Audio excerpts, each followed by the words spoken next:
Hey guys, I hope your week is all going well and stuff. This story is from Northern Europe, so let's jump into that. And if you end up liking the video, then you can like and subscribe. If you want to support the channel in a different way, I have a Patreon that you can look at in the description below. And thank you for watching. Let's jump in. Oh, and pull up a stump, as always. So this is something that happened in 2014, and to clarify, I have never believed in the supernatural or anything like that, but after this, I don't really know what to believe. This takes place in Northern Europe, just where I happen to live. I don't feel comfortable giving out my exact location. I was 18 and I had just got my driver's license, so I was really excited about driving and just doing stuff that requires a car, you know what I mean? So my parents own this mansion type place in a campground that is nearby in the woods, and they usually rent the two out or one or the other or whatever. So by this point, summer had just started, but no one is renting the place for the next week. So I decided to invite 6 friends to stay in the mansion for a few days. We make plans to drink and smoke a little bit, etc. So we have 2 cars, one is an SUV and the other one is my crappy little 15-year-old Honda Civic, and ain't nothing wrong with a 15-year-old Honda Civic. I should mention here that the mansion and all the stuff sits on a huge plot of land and it's pretty deep in the woods. The nearest road is about 3 kilometers or 2 miles away, so it's pretty isolated. So we finally arrive at the place, and honestly, it's even nicer than I remember. Everyone, including me, is hyped, so we settle in and start making plans. We agree on going hiking. It was about 5 p.m. at the time, so we had a lot of time until the sun sets. So we smoke a little bit, drink a little bit, and then we pack a little bit of weed and drinks and go exploring out in the woods. We walk around in the woods for at least 5 hours, and we were a little stoned, so we didn't exactly realize it. Suddenly we get a weird feeling like somebody is watching us, but I just kind of brush it off as paranoia from smoking a little bit. So the sun starts setting, so we start to eventually go back to the mansion, and at some point we notice that one of us is actually missing. I take out my phone and try to call the guy, but of course there's no service this far out. So we start calling his name and slowly going back toward the direction of the mansion. And we find him in the campgrounds, passed out. He's a lightweight, so he probably just got drunk. We take him to the mansion and put him to bed. We make this huge bonfire and smoke some more. It's about 2 a.m. now when the guy wakes up. We ask him how exactly he got to the campgrounds because he doesn't really know the way. He says he got really messed up and started feeling weird. He felt really paranoid and everything, and he just kind of wandered off. He doesn't really know or anything how he got back to the campground. So we're all just talking and chilling by the fire when suddenly we hear this really high-pitched scream, and it wasn't human for sure. But I know these parts pretty well and I've been out here a lot, so I brush it off as a fox or something like that. But the girls get really scared though. It's worth mentioning that there are 4 guys and 3 girls, not including me. Most of them are younger than me, but me and the girl and my best friend are all 18 years old. Anyways, we all go to sleep around 3 a.m. after hearing the screams a few more times, but this time they were really kind of faint and far off, so only me and another guy actually heard them. So we wake up the next morning, and the guy who went missing the other night is missing again. And for the sake of this, I'll just call him Mike. Mike is missing again. We start calling him, but his phone is actually in the mansion this time, and the service is really spotty. We search for him and find him at the campsite again, and we start to think he's pulling a prank on us, and we give him a lot of shit for it. He says he doesn't know how he got there. We find that pretty hard to believe and tell him not to do this kind of stuff because he actually could get lost. So anyways, we needed some supplies, so me, Mike, and my best friend all drove to the nearest shop, which is actually about 35 kilometers away. We were in the shop for a good hour. By the time we got back, everyone was already drunk. Some time passes and some of the girls start to sober up, and we're a little bored, so we just started searching around the mansion's basement. There was actually a lot of cool stuff down there. We find 2 World War II era guns, some ammo, swords, and a lot of other cool stuff. There were a lot of guns from World War II in my country since Russia and Germany had battles here. My best friend is a kind of a gun enthusiast, so he cleans and fixes the guns up. There was a Mosin and an M1911. We start shooting in the campground and just having some fun. Night kinda creeps up on us, so we figure it's time for a bonfire again. We start smoking near the fire and talking all this stuff about crazy shit and everything.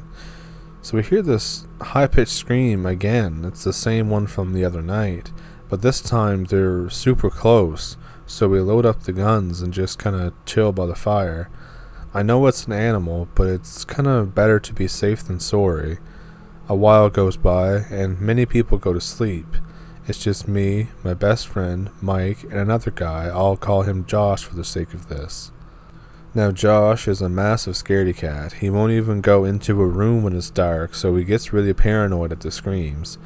So as we listen to the screams, Josh wants all of us to go indoors, just because he is freaking out and doesn't want us to get eaten or something like that. We give him a lot of shit, but we eventually go inside. We chill for a while until we see this massive shadow in front of the door window about 30 meters from the house. It looks exactly like a person, but it's bigger and its stance is all weird. All of us get really freaked out by this, but my friend with the guns steps outside and points the gun at the shadow and asks it some questions. Suddenly, we hear a scream and running footsteps. It's my best friend. He says to lock all the doors and windows. We ask him what's up, but he doesn't want to tell us. So we oblige and lock all the doors and windows, but we don't wake anyone else up because we don't want to frighten anybody else. I try to get him to talk, but he just doesn't want to tell us what he saw. After a while of us just spamming him with questions, he just screams, "It had no face." We all get freaked out. This guy doesn't frighten easy. He's a massive guy. He's been bodybuilding for a few years and he's about 6'3" or over. I have never seen him in this state before. We decide to get out of there the first thing in the morning, so we pack up all our stuff. But it's still about 2 a.m., so we have a lot of time, and we decide obviously not to sleep just because we're afraid. Mike, me, and Josh sit in the living room nearest to the door. My best friend is just DEFCON 1, scanning all the doors and windows constantly. We tell him to calm down and think about the possibilities. It was dark. We asked him if he smoked anything. Maybe it was just some random guy. Maybe it was somebody wearing a mask. We all decide to go outside with flashlights and guns to check out the place.